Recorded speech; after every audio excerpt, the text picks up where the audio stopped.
함께 은혜 나누기 원하는 말씀은 요한복음 4장 27절에서 37절까지 말씀입니다. 요한복음 4장 27절에서 30절 말씀 제가 봉독해 올리겠습니다. 이때 제자들이 돌아와서 예수께서 여자와 말씀하시는 것을 이상히 여겼으나 무엇을 구하시나이까? 어찌하여 그와 말씀하시나이까? 묻는 자가 없더라. 여자가 물동이를 버려두고 동네로 들어가서 사람들에게 이르되 내가 행한 모든 일을 내게 말한 사람을 와서 보라. 이는 그리스도가 아니냐 하니 그들이 동네에서 나와 예수께로 오더라. 아멘. 요한복음 4장에서 예수님께서 이제 수가성 여인을 만나셔서 일어난 여러 가지 일들을 지금 이제 몇 주째에 걸쳐서 함께 우리가 은혜를 나누고 있습니다. 오늘은 이제 이 이야기의 마지막 부분으로 오늘은 이 수가성 여인이 예수님을 만나고 나서 어떤 변화를 가지고 왔는가 하는 그 말씀을 드리는 걸로 오늘은 이 이야기는 좀 마무리를 하고 다른 주제로 들어가려고 합니다. 자, 먼저 이 사건에 대해서 마무리하기 전에 이 일이 있었던 일들을 한번 정리해 보면 내용이 이렇죠. 예수님께서 이제 예루살렘을 떠나서 갈릴리라는 지방으로 내려가실 때에 사마리아 땅을 통과해서 가셨어요.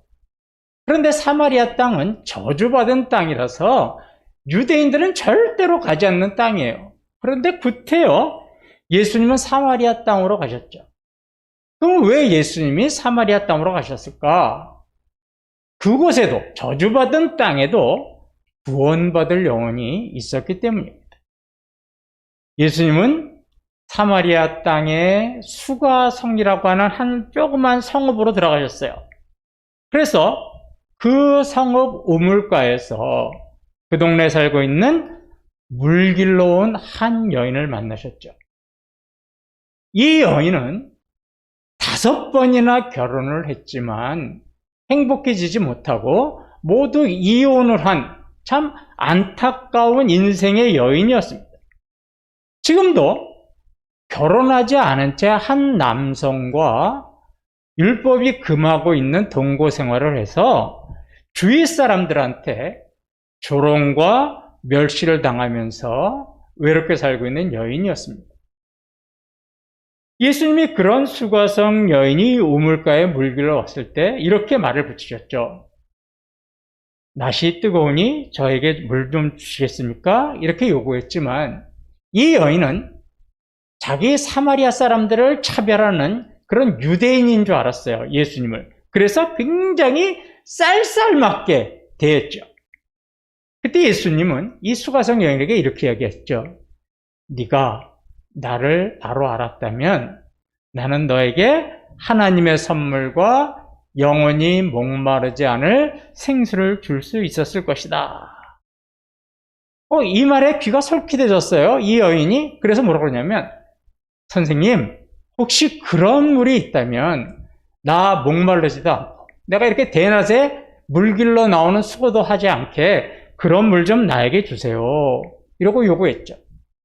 예수님을 통해서 세상적인 이익과 편리를 추구하려고 하는 그런 요구였습니다.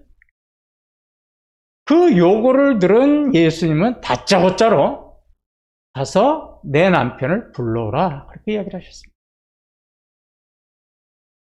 다짜고짜로 예수님께서 내 남편을 불러오라고 이야기하신 것은 예수님께서 주실 수 있다고 하신 하나님의 선물과 영원히 목마르지 않는 생수를 얻기 위해서는, 그것을 받기 위해서는 먼저 죄의 문제가 해결돼야 했기 때문입니다. 여인은 깜짝 놀랐어요. 자기는 아무 얘기도 안 했는데 벌써 내 남편을 불러오라는 이야기를 듣고 가슴이 뜨끔했죠. 그러면서 자신의 비밀을 속속이 알고 있는 이 사람이 보통 사람은 아니다. 혹시 이 사람이 하나님의 말씀을 예언하는 선지자는 아닐까? 이렇게 추측을 해요. 그리고 나서 선지자에게 물어보고 싶었던 질문 하나를 하죠. 선생님, 우리 사마리아 사람들은 그리심산에서 예배하는데 당신네 유대인들은 예루살렘에서 예배한다고 합니다. 도대체 어느 장소에서 예배하는 것이 하나님을 기쁘시게 하는 예배입니까? 이러고 질문을 하죠. 그때 예수님이 뭐라고 그러냐면 장소가 중요한 게 아닙니다. 여러분들이 찬양하고 경배하는 그 하나님을 여러분들이 말씀 그대로 올바르게 알고 예배드리는 것이 중요합니다. 이제 곧 영과 진리로 예배할 때가 곧 다가올 것입니다. 이러고 알려줬죠. 이런 여태까지 1년의 예수님과의 깊은 대화를 나누는 가운데 수가성 여인은 마지막에 이렇게 고백을 합니다. 여자가 이르되 메시아 곧 그리스도라 하는 이가 오실 줄을 내가 아노니 그가 오시면 모든 것을 우리에게 알려주시리이다. 예, 지금 우리가 수가성 여인의 인생을 잘은 모르지만 겉으로 알다시피 수가성 여인은 평범한 여인은 아니었잖아요. 힘들고 외로운 인생을 살아가는 그런 여인이었어요. 누구나 다 힘들고 어려운 인생을 살아가다 보면 영적인 것보다는 세상적인 것이 우선순위가 돼서 살아갈 수밖에 없는 거죠. 누구 탓할 수 없는 겁니다, 그거는. 수가성 여인도 마찬가지예요. 그러는 가운데 이 수가성 여인이 예수님과 대화하는 가운데 자기의 마음속 깊이 한 구석에 숨겨져 있었던 그런 영적인 목마름이 솟아나오기 시작합니다. 예수님과의 대화에서 영적인 그런 감정이 분출되기 시작했어요. 그러면서 이렇게 고백한 거죠. 메시아, 곧 그리스도라고 하시는 분이 분명히 이 땅에 오실 줄로 나는 믿습니다. 참 놀라운 믿음이에요. 우리는 이걸 뭐라고 하냐면 메시아 대망사상이라고 그러죠. 메시아가 이 땅에 오시면 우리의 모든 문제를 해결하시고 우리를 기쁨과 희락과 평강으로 채워주실 것을 믿습니다라는 그런 메시아 대망사상을 이제까지는 마음속에 간직하고 있었을지는 모르지만 그걸 이제 어떻게 하고 있어요? 입술로 그대로 고백하고 있는 거죠. 이거에 한마디로 말하면 마라나타, 주여 어서 오시옵소서. 내가 너무나 힘들고 어렵습니다. 주여 오셔서 나를 좀 위로해 주시옵소서. 그분이 오시면 내가 이제 모든 삶이 행복해질 줄로 믿습니다. 이런 고백을 한 거예요. 그 말을 들은 예수님은 26절에서 이렇게 대답을 하세요. 예수께서 이르시되 네게 말하는 내가 그라 하시니라. 예, 예수님은 수가성 여인에게 뭐라고 하냐면 네가 지금 말한 메시아가 바로 나다. 그렇게 말씀을 해주세요. 모르긴 몰라도 수가성 여인은 지금까지 자기가 쌀쌀맞게 대하고 편견을 가지고 이야기했던 이 사람이 메시아라는 말을 듣고는 깜짝 놀랐을 겁니다. 그리고 동시에 그의 눈에서는 눈물이 아마 폭포수처럼 흐르지 않았을까요? 자신의 그런 어려운 인생, 남들에게 멸시받고 조롱받는 그런 소외된 인생, 그런 인생을 살아왔는데 내 인생에 있어서 메시아는 절대로 오지 않을 것이라고 생각했고 포기하고 살았던 인생이었는데 그런 자신에게도 누가 찾아오셨어요? 메시아가 찾아오셨다는 것. 이 사실 앞에 아마 수가성 여인은 폭포수 같은 눈물을 흘렸을 겁니다. 그리고 성경에 나오는 모든 여인들처럼 아마 예수님 앞에 무릎 꿇고 감사하지 않았을까요? 오늘 본문을 보면 수가성 여인이 예수님을 만나고 나서 완전히 변화된 모습 두 가지를 우리는 볼 수 있어요. 첫째 모습은요, 28절에 나옵니다. 여자가 물동이를 버려두고 동네로 들어가서 사람들에게 이르되. 예, 예수님을 만나고 나서 수가성 여인의 첫 번째 변화는 뭐냐면 물동이를 버려두고 떠났다는 겁니다. 자, 생각해 보세요. 수가성 여인이 우물가로 왜 왔습니까? 먹고 마실 물을 기르기 위해서 왔어요. 수가성 여인이 우물가로 온 목적은 마실 물을 얻기 위한 거였습니다. 그런데 예수님과 깊은 대화를 하면서 그리고 나서 결과는 뭐예요? 그 물동이를 버려두고 떠났다는 겁니다. 그러면 수가성 여인은 왜 마실 물을 기르러 왔다가 왜 그 물동이를 버려두고 떠났을까요? 그 이유가 뭘까요? 우리는 이제까지 예수님과 수가성 여인의 대화에서 그 사실을 찾아낼 수 있어요. 다시 한번 기억해 보십시오. 예수님은 수가성 여인에게 뭐라고 얘기했어요? 나는 너에게 하나님의 선물과 영원히 목마르지 않은 생수를 줄 수 있다. 그랬을 때 이 말을 첫 번째로 들었을 때 수가성 여인은 이 물이 세상적인 물인 줄 알았죠. 그래서 그 물 좀 주세요. 나 피곤하지 않게. 이렇게 이야기했는데 그러다가 예수님과 깊이 대화를 하는 가운데 자신에게 영원한 생수를 주실 수 있다고 하신 분이 메시아 예수 그리스도라는 것을 비로소 깨달은 거죠. 그러니까 너에게 하나님의 선물과 영원한 생수를 줄사고 했던 분이 메시아니까 이분이 나에게 주실 수 있는 물은 세상적인 물이 아니라 영원히 목마르지 않는 그런 영적인 생수를 말씀하시는구나 하는 걸 메시아라는 사실을 깨닫고 올바로 바로잡은 거죠. 세상적인 물을 말씀하신 게 아니었구나. 영적으로 나에게 영적인 갈급함, 영적인 목마름을 해결해 주시는 그런 물이셨구나. 이렇게 깨달은 거예요. 수가성 여인은 예수님을 통해서 영원히 목마르지 않은 생수를 발견한 겁니다.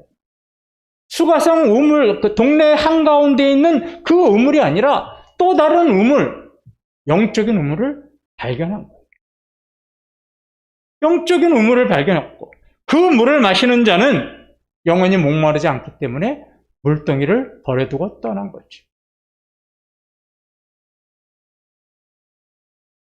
자신이 먹고 살기 위해서는 반드시 있어야 되는 그런 물을 기르기 위해서는 반드시 있어야 되는 물동이를 버려두고 떠날 정도로 수가성 여인은 변했습니다. 예수님을 만난 후에 그의 삶의 목적이나 방향이 완전히 바뀐 거죠. 어떻게 바뀌었습니까? 세상적인 것이 우선순위였던 인생의 방향과 목적이 뭐예요? 영원한 생수를 갈급하는 영적인 방향과 목표로 변한 겁니다. 우리가 보통 어르신들이 이런 얘기를 해요. 인생에 있어서 누구를 만났냐에 따라서 행복과 슬픔, 성공과 실패가 결정된다. 그러니 사회생활할 때 정말로 사람 새길 때 잘 새겨야 한다. 늘 어르신들이 아랫사람들에게 하는 얘기입니다. 맞습니다. 우리 주위에도 이런 사람들 볼 수 있잖아요. 어떤 사람은 정말로 만나서는 안 될 사람을 만나서 불행해진 사람들이 있잖아요. 그죠? 뭐 사기꾼 같은 사람 만나서 뭐 재산을 다 잃어버리고 또 어떤 여성은 못된 남편 만나서 다 폐가망신하는 그런 잘못된 만남이 있어요. 또 반면에 어떤 사람은 정말로 만나야 될 사람을 만나서 행복해진 사람이 있습니다. 그래서 세상 사람들은 이 사람들을 뭐라고 그래요? 천생연분이네 그렇죠. 이처럼 인생에 있어서 정말로 중요한 사람을 만나는 것은 또 꼭 만나야 될 사람을 만나는 것은 중요합니다. 그런데 이것보다 더 중요한 만남이 있다면 그 만남이 뭐냐? 예수님과의 만남이죠. 예수님과의 만남이 이 세상에 어떤 훌륭한 사람, 나에게 도움을 줄 수 있는 사람을 만나는 것보다 더 훌륭한 만남, 좋은 만남은 없습니다. 수가성 여인이 바로 그 대표적인 예예요. 수가성 여인은 행복해지기 위해서 남편을 5명이나 만났습니다. 5명이나 남편을 만났는데 그의 인생은 행복해지지 않았어요. 지금 한 남성과 동거 생활을 하고 있어서 한 남성과 만남이 있었지만 수가성 여인의 생활은 전혀 변함이 없습니다. 그런데 이 수가성 여인이 메시아 예수 그리스도를 만나고 나서 그의 인생은 완전히 변했습니다. 이제까지 살아왔던 인생과는 전혀 다른 인생을 살게 된 거죠. 맞습니다. 저와 여러분도 예수님을 만나고 나면 우리의 인생은 전혀 다른 인생이 되고 맙니다. 성경에도 이런 사람들 많이 나와요. 고기를 잡던 베드로, 또 그리스도인을 핍박해서 감옥에 가두려고 했던 바울. 이 두 사람도 예수님을 만나고 나서 그들의 인생이 완전히 변했잖아요. 저와 여러분의 인생도 마찬가지입니다. 그 어떤 만남보다도 중요한 만남이 예수님과 만남이에요. 사람들과의 만남을 우선순위로 하시기 전에 예수님과의 진지한 만남을 고민해 보시고 그 예수님을 만나신다면 여러분들이 아무리 필요한 사람, 아무리 꼭 만나야 될 사람을 만나는 것보다 여러분들의 인생은 더 유익하고 더 좋은 인생이 되는 겁니다. 수가성 여인의 두 번째 변화는 29절에 나옵니다. 내가 행한 모든 일을 내게 말한 사람을 와서 보라. 이는 그리스도가 아니냐 하니. 예, 수가성 여인이 예수님을 만나고 나서 물동기를 내팽겨 쳐버리고 동네로 달려갔어요. 그 동네에 달려가서 이렇게 외치는 거예요. 동네 사람들, 나 좀 보십시오. 내 말 좀 들어보십시오. 제가 우물가에 물을 길러 갔는데 제가 거기서 어떤 한 사람을 만났습니다. 그런데 그분은 내가 남편이 5명이나 있었다는 사실을 벌써 알고 있었습니다. 내가 만나지도 않았는데 그 사람은 내가 한 남자와 동거 생활하고 있다는 걸 이미 알고 있었습니다. 이런 모든 사실을 알면서 나에게 영원한 생수를 주신다고 하신 그분이 나는 그리스도라고 확신하고 있습니다. 여러분, 그분이 떠나시기 전에 여러분들도 빨리 가서 그분을 만나보세요. 이러고 외친 거예요. 수가성 여인의 이런 행동은 정말로 반전이죠. 반전의 반전이죠. 수가성 여인이 대낮에 물 길러 온 이유가 뭡니까? 아무도 일하지 않는 대낮에 물 길러 온 이유? 사람들이 일하지 않는 그 시간에 사람들과 만나는 것이 부담스러운 거예요. 사람들한테 손가락질 받기 싫어서 사람들이 없는 시간에 왔잖아요. 사람들 만나는 것조차 부담스러워하던 여인이 그 사람들 앞에 나타나서 뭐라고 그런 거예요? 내가 행한 모든 일을 내게 말한 사람을 와서 보십시오. 나는 그분이 메시아 그리스도라고 확신합니다. 아주 당당하게 외쳤어요.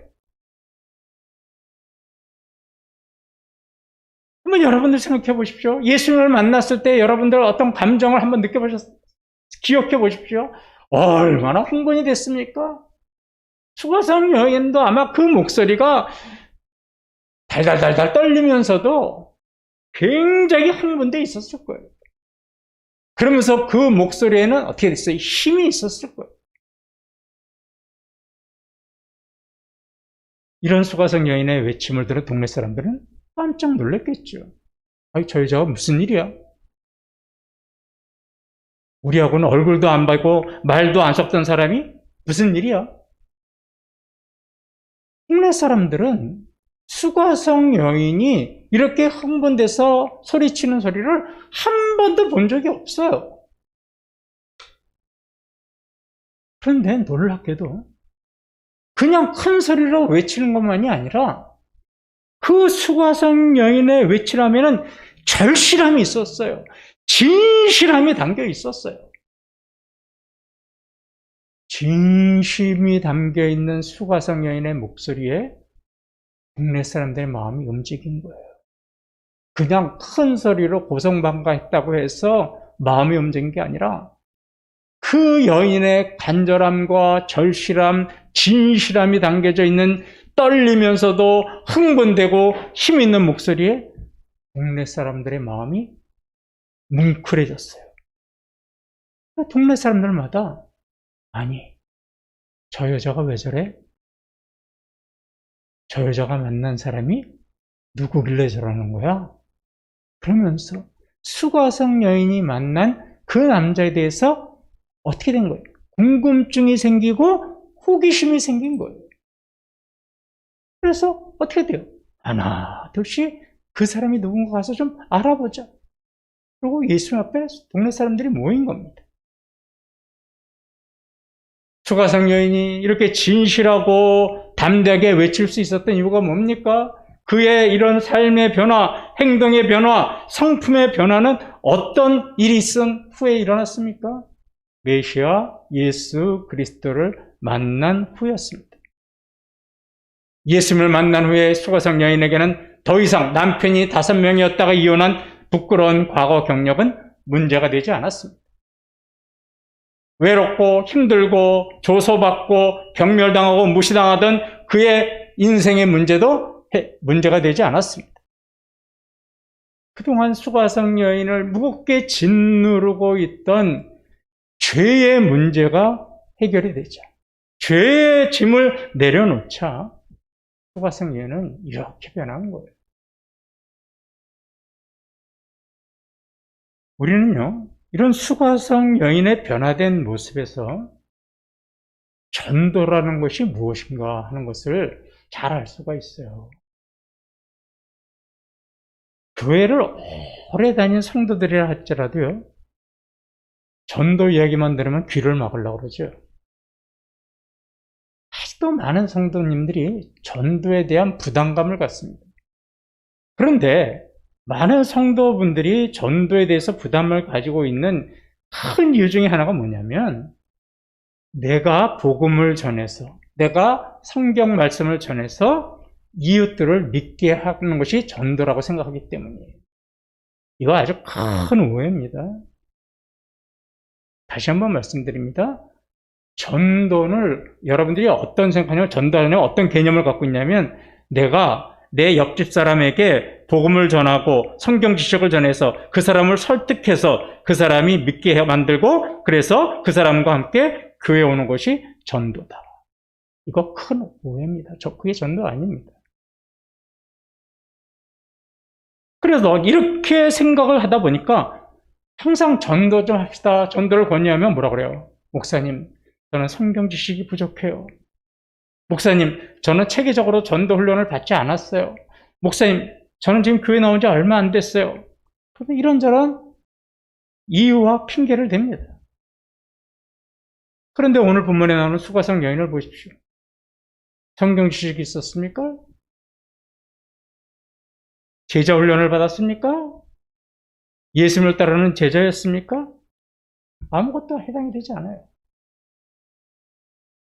그런데도 수가성 여인은 예수님을 만난 후에 즉시 동네 사람들에게 가서 예수 그리스도를 전했잖아요. 그런 것은 이유가 되지 않는다는 겁니다. 그럼 전도라는 것이 어떤 것이냐? 42절에 전도의 개념이 정확하게 나옵니다.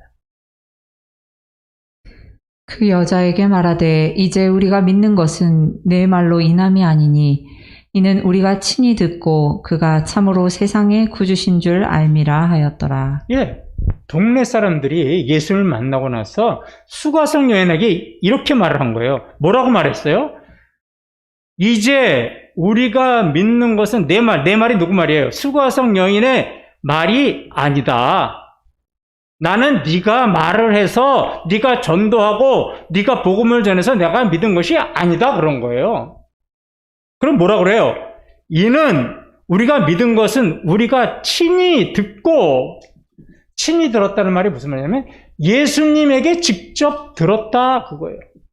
그래서 예수님 앞에 우리가 직접 들어보니까 그분이 말씀하신 것이 참 진리고 옳고 그분의 말씀을 따르고 싶어서 우리가 그걸 믿기로 했다. 그러다 보니까 우리가 볼 때 그분은 세상의 구주신 줄 알았다 이런 뜻이에요.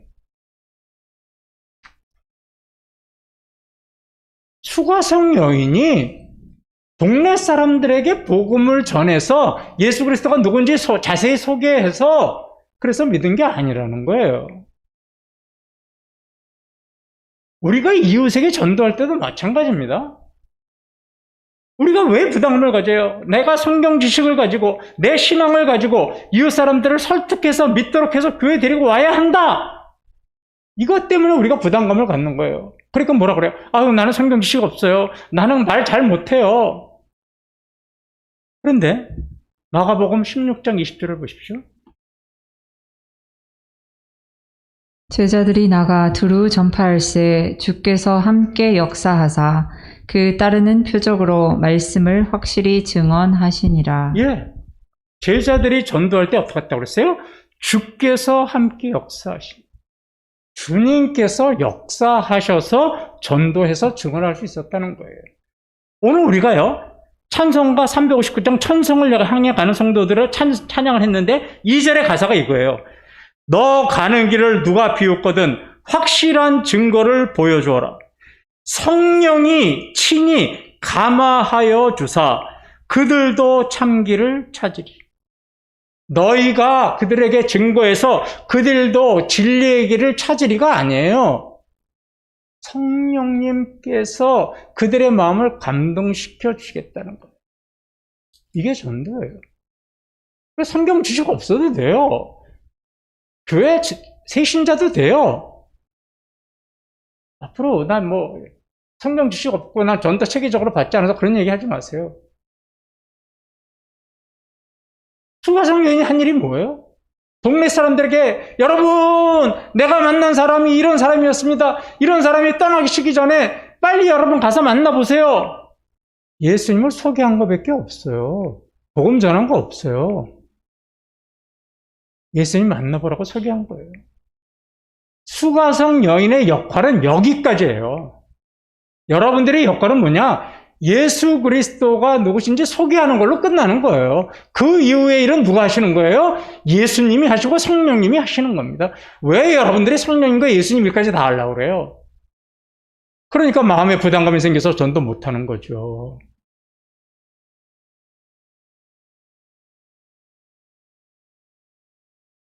그 후에는 예수님께서 그들에게 친히 말씀하시고 그들에게 복음을 증거해 주셔서 그들이 그 말씀을 아멘으로 믿고 회개하고 구원받은 거예요. 그러면 우리가 말하는 전도, 우리가 말하는 소개, 그건 어떻게 해야 할까요? 이 말씀만 살펴보고 오늘 끝내지. 참 이게 중요한 겁니다, 여러분. 수가성 여인이 동네 사람들에게 어떻게 소개했어요? 첫째로 동네 사람들이 관심을 가졌던 이유가 뭐냐면 이 여자 왜 이래요? 그죠? 이 여자 왜 이래? 아니 우리 앞에서 말도 못하고 우리가 저 멀리서 오면 우리를 피해서 이렇게 돌아가던 여인이 도대체 왜 이렇게 목소리가 커진 거야? 왜 이렇게 목소리에 진실함과 절실함과 간절함이 있는 거야? 예수 그리스도를 만난 후에 달라진 모습. 그거를 보여주는 게 전도예요. 그래서 아까 찬송에도 누가 너를 믿었거든 너의 참된 모습을 보여줘라지 증거하여라가 아닙니다. 늘 죄인처럼 죄진 사람처럼 결혼하지 않은 채 한 남성과 동거 생활하고 있는 것이 부담스럽고 그 손가락을 받는 것이 싫어서 동네 사람들을 피해낸 다니던 여인이 예수님을 만나고 나서 그렇게 담대할 수가 있을까 할 정도로 담대한 모습. 여러분 오늘 주보 보세요. 제가 제목 뭐라고 적어놨습니까? 오늘 제목 한번 보실래요? 뭐라고 적었어요? 예, 이렇게 변할 수가. 그러니까 동네 사람들이 수가성 여인 보고 뭐라고 하냐면 아니 저 여자가 이렇게 변할 수 있어? 이게 전도예요. 말 안 해도 돼요.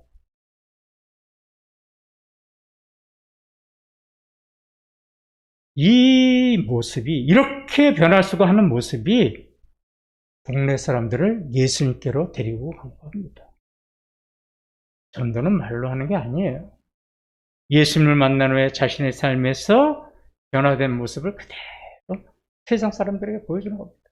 그러니까 여러분 여러분들이 할 수 있는 최고의 좋은 방법이 뭔지 아세요? 이런 거예요. 주위 사람들이. 아니, 저 사람 예수 믿더니 사람이 완전히 달라졌네. 아니, 저 애기 엄마 교회 다니더니 어떻게 저럴 수가 있어? 이게요, 최고의 전도 방법이에요. 이런 반응을 이끌어내는 것, 이것이 전도입니다. 말로 하는 전도를 하려니까 안 되는 거예요. 그렇다면 우리는 왜 수가성 여인처럼 예수님을 전하지 못할까요? 왜 우리는 전도하지 못하는 이유가 어디에 있을까요? 성경 지식이 부족해서 아닙니다. 전도의 기술이 없어서도 아니고요, 설득의 기술이 없어서도 아닙니다. 우리가 전도하지 못하는 이유는 믿는다고 하지만 우리의 모습에서 진실한 모습이 보이지 않기 때문은 아닐까요? 수가성 여인의 모습에는 진실함이 담겨 있었는데 우리 삶에는 믿는 사람인지 믿지 않는 사람인지 전혀 구분이 안 되는 진실함이 보이지 않기 때문은 아닐까요? 그게 아니라면 아직도 예수 그리스도가 나의 인생의 구원자시고 나는 예수 그리스도로 인하여 만족하고 나는 예수 그리스도로 인해서 내 인생이 변화됐다고 하는 확신이 없는 것은 아닐까요? 이것저것도 아니라면 너무 세상에 사는 것이 힘들고 너무 세상 사는 것이 바빠서 자신도 모르는 사이에 신앙에 무력감이 왔거나 매너리즘적인 습관적인 신앙으로 전락해버린 것은 아닐까요?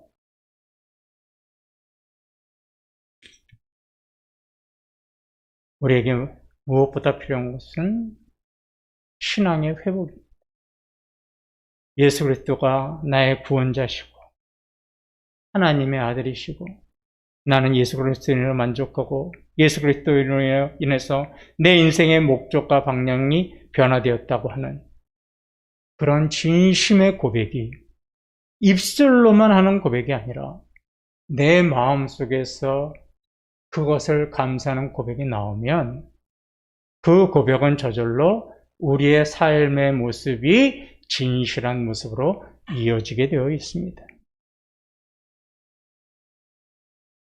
그러면 우리의 삶이 변화되고 그 변화된 모습은 이웃들에게 예수님께로 이끄는 좋은 증거가 되는 거죠. 그럴 때마다 사람들은 우리의 모습을 보고 이렇게 이야기하겠죠.